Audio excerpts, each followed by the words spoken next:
Halo teman-teman, kita ingin menjelaskan tentang materi yang ingin kita bawa, yaitu materinya komunikasi politik dan demokratisasi secara global. Mungkin kita perkenalan dulu. Nama saya Alvin Aradana Putra dan teman saya yang bernama Nanda Febriansyah. kita dari kelas 51 dengan mata kuliah komunikasi politik ingin menjelaskan materi yang kita bawa. Next.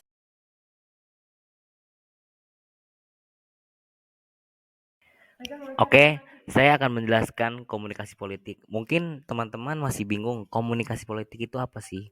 Di sini saya akan menjelaskan. Komunikasi politik adalah komunikasi yang melibatkan pesan-pesan politik dan aktor-aktor politik atau berkaitan dengan kekuasaan, pemerintahan, dan kebijakan pemerintah.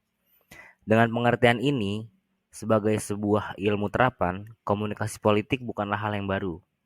Komunikasi politik juga bisa dipahami sebagai komunikasi antara yang memerintah dan yang diperintah.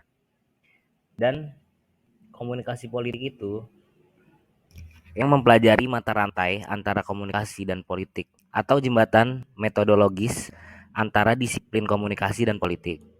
Namun, jika disimak dari berbagai literatur, komunikasi politik telah menjadi kajian tersendiri sejak diakui oleh organisasi ilmiah, International Communication Association, bersama divisi lain, seperti divisi sistem informasi, komunikasi antar pribadi, komunikasi massa, komunikasi organisasi, komunikasi antar budaya, komunikasi instruksional, dan komunikasi kesehatan.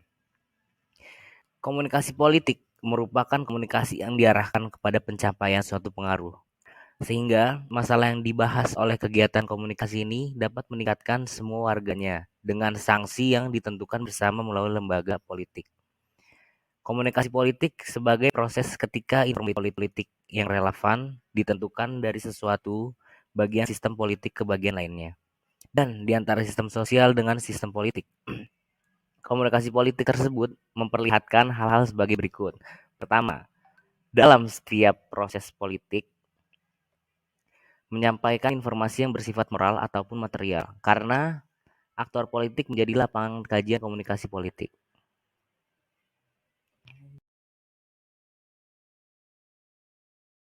Antara lain, yang pertama adalah komunikator politik. Komunikator politik adalah mereka yang dapat memberi informasi tentang hal-hal yang mengandung makna mengenai politik, misalnya presiden, menteri, anggota DPR, politisi, dan kelompok-kelompok penekan dalam masyarakat yang bisa mempengaruhi jalannya pemerintahan. Yang kedua, pesan politik. Pesan politik ialah pernyataan yang disampaikan baik secara tertulis maupun tidak tertulis, baik secara verbal maupun nonverbal, tersembunyi maupun terang-terangan, baik yang disadari maupun tidak disadari, yang isinya mengandung politik, misalnya pidato politik, pernyataan politik, buku, brosur, dan beserta surat kabar mengenai politik. Ketiga, saluran dan media politik. Saluran atau media politik ialah alat untuk saran yang digunakan oleh para komunikator dalam menyampaikan pesan-pesan politiknya. Media cetak, media elektronik, dan media online, dan sebagainya.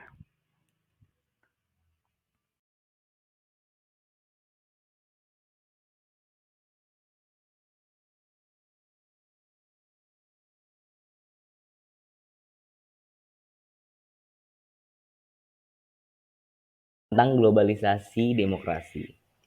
Globalisasi telah menghantarkan demokrasi menjadi sebuah isu global serta membawa suatu keharusan bagi di negara-negara di berbagai penjuru dunia untuk menjalankannya sebagai sarana yang paling ideal untuk menjalankan pemerintahannya.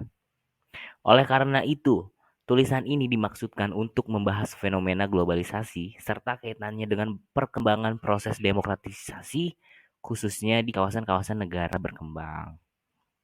Kajian-kajian mengenai gelombang demokratisasi yang terjadi di berbagai belahan dunia sebagai konsekuensi adanya globalisasi telah menarik perhatian banyak pakar dalam banyak disiplin ilmu untuk mengkajinya. Anthony Giddens dalam bahasanya mengenai jalan ketiga menjelaskan bahwa pada awalnya globalisasi hanya dianggap berkaitan dengan perekonomian. Perubahan yang paling penting adalah diperluasnya peran pasar keuangan dunia yang beroperasi pada hitungan waktu real. Lebih dari triliunan dolar per hari dijual dalam transaksi jual beli mata uang. Proporsi pertukaran keuangan dalam kaitannya dengan perdagangan telah melonjak 5 kali lebih besar selama 15 tahun terakhir. Namun, Giddens menambahkan bahwa gagasan mengenai globalisasi akan disalahpahami jika konsep itu hanya diberlakukan pada hubungan-hubungan harfiah, terutama untuk hal-hal yang berkaitan dengan ekonomi. Menurut Giddens, globalisasi bukan hanya tentang saling ketergantungan ekonomi, tetapi tentang transformasi waktu ruang dalam kehidupan kita. Peristiwa di tempat jauh, entah berkaitan dengan mempengaruhi kita secara lebih langsung dan segera daripada yang pernah terjadi sebelumnya. Sebaliknya, keputusan yang diambil sebagai individu-individu seringkali memiliki implikasi global. Giddens melihat bahwa globalisasi akan membawa akibat-akibat positif bagi demokrasi liberal.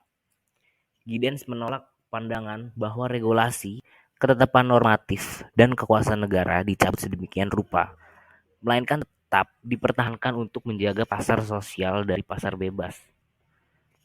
Sekaligus globalisasi akan menciptakan penalaran dan dorongan yang kuat tidak hanya pada transfer oritas ke bawah.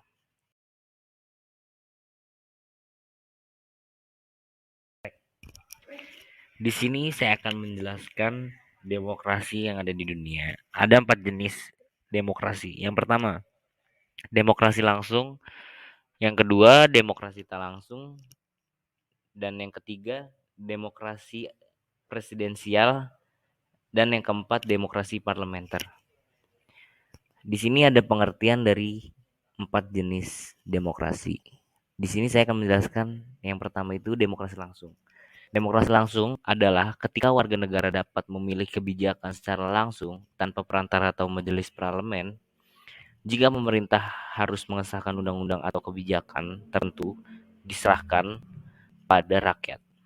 Demokrasi langsung dapat dipraktikkan dalam negara yang populasinya kecil, berpendidikan, dan secara politik memiliki kesamaan. Yang kedua, demokrasi tak langsung. Demokrasi tak langsung atau demokrasi representatif adalah ketika orang memilih perwakilan untuk duduk di parlemen. Bentuk demokrasi ini paling umum ditemukan di seluruh dunia. Kelemahan demokrasi tak langsung adalah pemerintah yang terpilih gagal mengakomodasi kepentingan warga negara. Sebagian besar negara yang menerapkan demokrasi perwakilan disebut juga negara demokrasi liberal, karena lebih menghargai kebutuhan warga negara daripada kebutuhan seluruh negara.